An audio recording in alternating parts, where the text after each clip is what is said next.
Welcome to dance lesson number 3.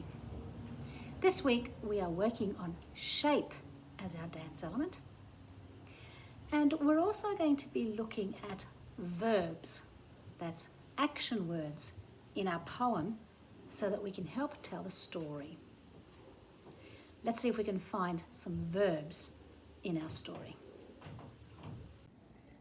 Let's have a look at our poem. And let's see if we can find some action words in our poem. In the first line, I have a little shadow that goes in and out with me, or maybe we can use those in and out. And what can be the use of him is more than I can see. He's very, very like me from the heels up to my head, and I see him jump before me when I jump into my bed. Did you find another action word? I found the word jump. So maybe we can use that in our dance. Let's have a look at the second verse. The funniest thing about him is the way he likes to grow. Here's another action word, grow. Not at all like proper children, which is always very slow. We can use this one in our dance, very slow. For he sometimes shoots up taller like an Indian rubber ball, and he sometimes gets so little that there's none of him at all.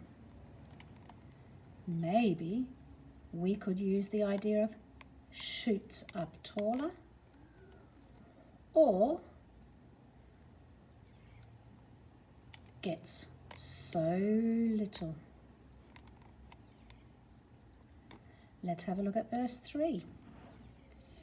He hasn't got a notion of how children ought to play, and he can only make a fool of me in every sort of way. He stays so close beside me, he's a coward, you can see. I think shame to stick to Nursey, as that shadow sticks to me. I think maybe an idea in this one is close beside me. Sticks to me might be another idea that you can use. What about the next verse? One morning very early, before the sun was up, I rose and found the shining dew on every buttercup. I rose. Maybe you could use that idea in your story. But my lazy little shadow, like an arrogant sleepy head, had stayed at home behind me and was fast asleep in bed. What about the word behind me, and use that in your dance? And here's another verb or action word, fast asleep.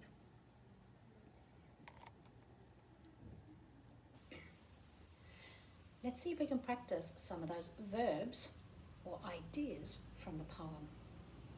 Let's try our in and out.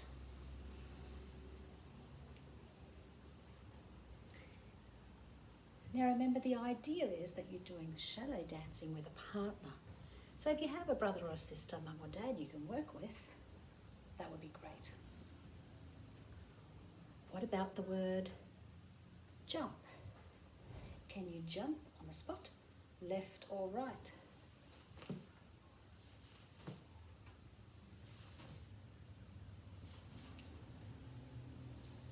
What about slow, growing slowly? Grow slowly with your shadow. Nice and controlled. About getting your shadow really tall. Stretch up as far as you can go. And bring your shadow in really small. Curl up as tight as you can go.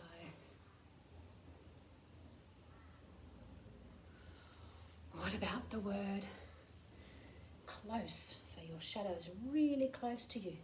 If you've got a partner to work with, get really close to your shadow or really close to the shadow on the wall.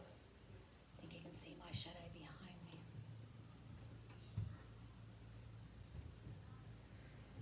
And as your shadow falls asleep,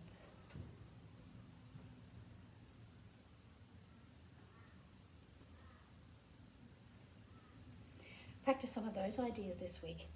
Let's see if we can do it to the music. Are you ready to do your shadow dancing to the music, using all of the verbs we found in the poem? Here we go.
How did you go with those ideas? So this week, see if you can tell a story through your dancing. Look at the words we've looked at in the poem and make up your own shadow dance story. Happy dancing, and we'll see you next week.